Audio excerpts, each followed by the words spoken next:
आज का टॉपिक बहुत ही इंपॉर्टेंट है। नोटिस आया, पर सबसे बड़ा सवाल ये है कि अब इस नोटिस को रीड कैसे करें, इस नोटिस को समझे कैसे। तो आज हम समझेंगे कि इनकम टैक्स नोटिस आए तो उसको कैसे एनालाइज करते हैं। नमस्ते दोस्तों, मैं सुरेश पटेल, वेलकम टू मंत्र टैक्स कंसल्टेंट। यहाँ मिलती है टैक्स क्लैरिटी, कंफ्यूजन नहीं। आज हम समझने वाले हैं step by step income tax notice अगर आता है तो उसको कैसे रीड करना है, उसको कैसे समझना है। सबसे पहला स्टेप जो है वो है सेक्शन चेक। कौन से सेक्शन के अंडर आपको नोटिस मिला है, यानी कि सेक्शन नंबर जो है बहुत इंपॉर्टेंट है। तो पहले तो सेक्शन आइडेंटिफाई करना है। क्या आपका नोटिस जो है वो 143(1) का है, 143(2) है, 139(9) है या 148 है। ऐसे कई सारी नोटिस होती है। तो कौन सी सेक्शन के अंदर हमें नोटिस मिला है वो सेक्शन नंबर पहले आइडेंटिफाई करना सबसे इंपॉर्टेंट स्टेप है।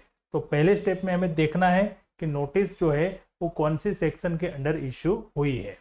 देन सेकंड स्टेप में आता है, अब सेक्शन आइडेंटिफाई हो जाने के बाद हमें देखना है प्रॉपर इश्यू क्या है, यानी कि जो सेक्शन के अंदर हमें नोटिस इश्यू हुआ है, अब डिपार्टमेंट उसके अंदर जो भी डिटेल हमें प्रोवाइड कर रहा है वो इश्यू क्या है, यानी कि स्कोप क्या है। नोटिस के अंदर लाइन बाय लाइन यहाँ पे आपको पढ़ना है तो पता चलेगा कि एक्चुअल इश्यू क्या है। क्या नोटिस के अंदर हमें कोई क्लेरिफिकेशन मांगा है, कोई डॉक्यूमेंट मांगा है, कैपिटल गेन का वर्किंग यहाँ पे डिमांड हुआ है, या कोई बैंक या केस का ट्रांजेक्शन जो है उसके रिगार्डिंग इंफॉर्मेशन चाहिए। तो ऐसी कोई नोटिस होती है तो वो क्लेरिफिकेशन टाइप की, या फिर हम बोल सकते हैं कि ट्रांजेक्शन की डिटेल डॉक्यूमेंट टाइप की नोटिस हम उसको मान सकते हैं। बट अगर उसके अंदर कुछ ऐसा पॉइंट है कि वहां पे आपको डिमांड कर दिया है तो वो फिर सीरियस मैटर वाली नोटिस बन जाती है। तो सेक्शन से ही पहले तो हमें पता चल जाएगा क्योंकि कौन सी नोटिस जो है वो हाई रिस्क वाली है और कौन सी नोटिस जो है मीडियम रिस्क वाली है और कौन सी लो रिस्क वाली है। इसको हमने इससे पहले के सेशन में डिस्कस किया था कि कौन सी सेक्शन के अंदर कौन सी नोटिस हमें आती है। ठीक है, तो सेकंड पॉइंट ये है हमारा कि नोटिस को पूरा ध्यान से पढ़ना है और आइडेंटिफाई करना है हमें उसका इश्यू क्या है। देन नंबर 3 आता है कि असेसमेंट ईयर आपको खास चेक करना है। इनकम टैक्स के अंदर जो नोटिस आता है वो असेसमेंट ईयर के थ्रू हमें भेजता है। तो असेसमेंट ईयर कौन सा है वो आइडेंटिफाई करना है, देखना है, क्योंकि असेसमेंट ईयर जो है उस असेसमेंट के अंदर फाइनेंशियल ईयर जो है उसके रिगार्डिंग कोई ट्रांजेक्शन हुआ है, उसके रिगार्डिंग कुछ डॉक्यूमेंट अवेलेबल है, कोई डॉक्यूमेंट मांगा गया है, तो हमें उस फाइनेंशियल ईयर का कोई जो है वो वर्किंग करना है। तो असेसमेंट ईयर कौन सा है वो देखना हमारा काम है यहाँ पे खास नोटिस को अंडरस्टैंड करने के लिए।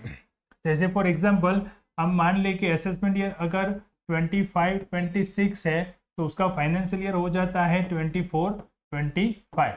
मतलब कि इस असेसमेंट ईयर की नोटिस अगर इशू हुई है तो इस नोटिस के अंदर हमें ये ईयर के अंदर जो ट्रांजेक्शन किया गया है उसकी कोई डिटेल पूछ रहा है या उसके रिगार्डिंग कोई डिटेल हमें प्रोवाइड करनी है, ये समझना है। ठीक है, अगर रिस्पॉन्स फाइल करने के टाइम पे रिप्लाई के अंदर गलत फाइनेंशियल ईयर या गलत असेसमेंट ईयर लिख दिया तो भी वो डिनाई हो सकता है। इसलिए असेसमेंट ईयर और फाइनेंशियल ईयर यहाँ पे खास ध्यान में रखना है। देन नेक्स्ट है स्टेप नंबर 4।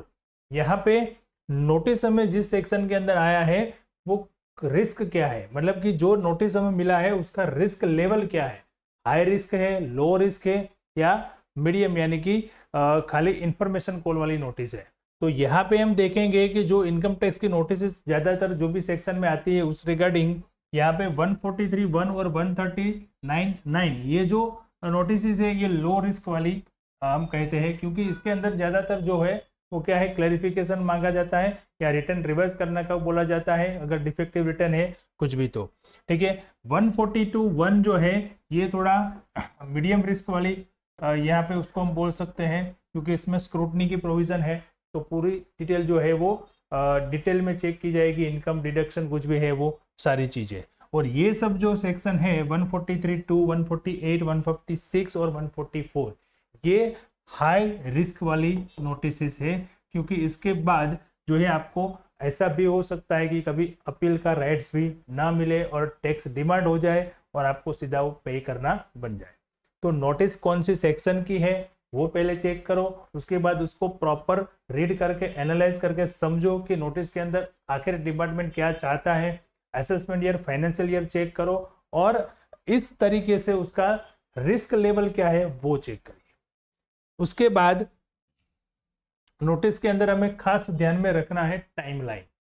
टाइमलाइन यानी कि कौन सी डेट को नोटिस इश्यू हुआ है और कौन सी ड्यू डेट है। ड्यू डेट का मतलब ये होता है कि नोटिस के अंदर असेसिंग ऑफिसर ने मेंशन किया गया है कि इस डेट को इतने बजे तक, मतलब कि इतने टाइम के अंदर आपको इसका रिस्पॉन्स या आपका रिप्लाई जो भी है वो सबमिट करना है और उस ड्यू डेट के अंदर ही आपको करना होता है। इसीलिए नोटिस कौन सी डेट को इश्यू हुआ है और ड्यू डेट आपको कितना समय दिया गया है वो टाइम ध्यान में रखना जरूरी है। उतने टाइम के अंदर ही आपको जो भी डॉक्यूमेंट अरेंज करने हैं, जो भी आपका रिप्लाई है, जो भी आपका आंसर है वो आपको सबमिट करना होता है ऑन पोर्टल पर।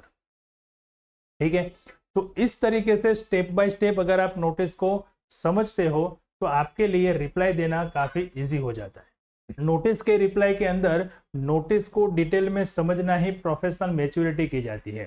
तो आपको नोटिस जो है वो डिटेल में अंडरस्टैंड करना बहुत ही जरूरी है। इसलिए मैं हर बार कहता हूं टेक्स्ट को समझना मुश्किल नहीं है, सिस्टम को समझना जरूरी है।